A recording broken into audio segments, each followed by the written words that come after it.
اور یہ یاد رکھیں یہ جتنی آزمائشیں ہیں نا یہ اللہ تعالیٰ نے پہلے لوح محفوظ پہ لکھی ہوئی ہیں۔ قرآن پاک میں ایک آیت ایسی ہے جو اس ٹروتھ کو ریویل کرتی ہے، اس کے بغیر تو آپ کڑ کے مر جائیں گے کہ میرے پہ یہ تکلیفیں کیوں آئیں۔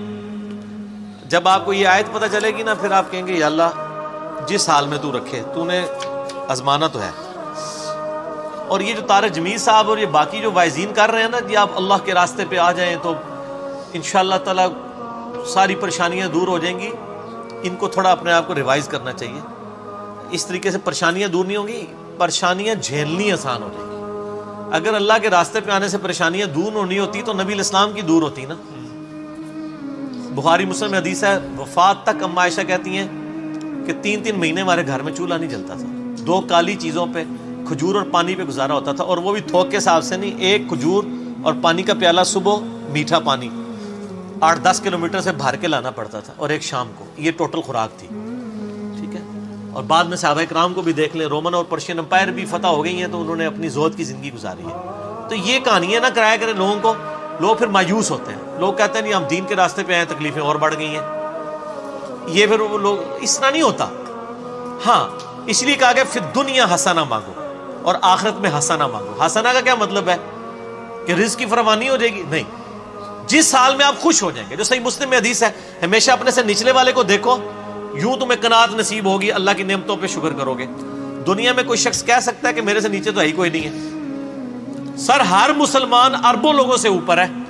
دنیا میں اس وقت بھی 4 ارب لوگ ہیں جن کے دل میں کلمہ نہیں ہے، تو مسلمان اس سے اوپر تو ہے نا۔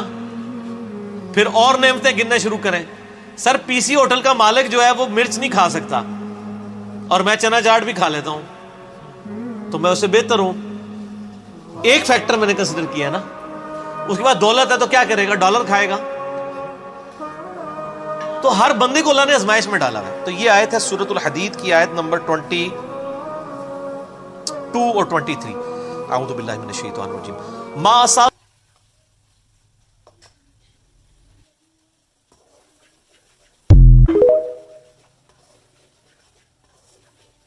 اور یہ یاد رکھیں یہ جتنی آزمائشیں ہیں نا یہ اللہ تعالیٰ نے پہلے لوح محفوظ پہ لکھی ہوئی ہیں۔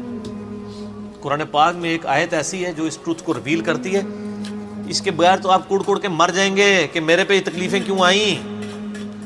جب آپ کو یہ آیت پتہ چلے گی نا پھر آپ کہیں گے یا اللہ جس حال میں تو رکھے تو نے آزمانا تو ہے۔ اور یہ جو طارق جمیل صاحب اور یہ باقی جو واعظین کر رہے ہیں نا کہ آپ اللہ کے راستے پہ آ جائیں تو انشاءاللہ تعالی ساری پریشانیاں دور ہو جائیں گی، ان کو تھوڑا اپنے آپ کو ریوائز کرنا چاہیے۔ اس طریقے سے پریشانیاں دور نہیں ہوں گی، پریشانیاں جھیلنی آسان ہو جائیں گی۔ اگر اللہ کے راستے پہ آنے سے پریشانیاں دور نہیں ہوتی تو نبی الاسلام کی دور ہوتی نا۔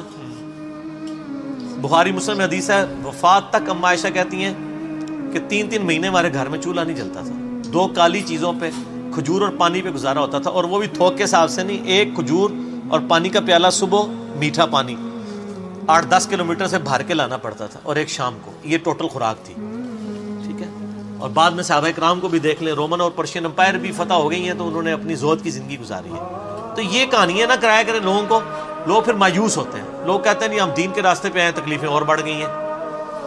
یہ پھر وہ لوگ اس طرح نہیں ہوتا۔ ہاں اس لیے کہا کہ فی الدنیا حسنہ مانگو اور آخرت میں حسنہ مانگو۔ حسنہ کا کیا مطلب ہے کہ رزق کی فراوانی ہو جائے گی؟ نہیں، جس حال میں آپ خوش ہو جائیں گے۔ جو صحیح مسلم میں حدیث ہے، ہمیشہ اپنے سے نچلے والے کو دیکھو، یوں تمہیں قناعت نصیب ہوگی، اللہ کی نعمتوں پہ شکر کرو گے۔ دنیا میں کوئی شخص کہہ سکتا ہے کہ میرے سے نیچے تو ہی کوئی نہیں ہے؟ سر ہر مسلمان اربوں لوگوں سے اوپر ہے۔ دنیا میں اس وقت بھی 4 ارب لوگ ہیں جن کے دل میں کلمہ نہیں ہے، تو مسلمان اس سے اوپر تو ہے نا۔ پھر اور نعمتیں گننے شروع کریں۔ سر پی سی ہوٹل کا مالک جو ہے وہ مرچ نہیں کھا سکتا، اور میں چنا چاٹ بھی کھا لیتا ہوں، تو میں اس سے بہتر ہوں۔ ایک فیکٹر میں نے کنسیڈر کیا نا۔ اس کے بعد دولت ہے تو کیا کرے گا؟ ڈالر کھائے گا۔ تو ہر بندے کو اللہ نے آزمائش میں ڈالا ہے۔ تو یہ آیت ہے سورۃ الحدید کی آیت نمبر 22 اور 23۔ اعوذ باللہ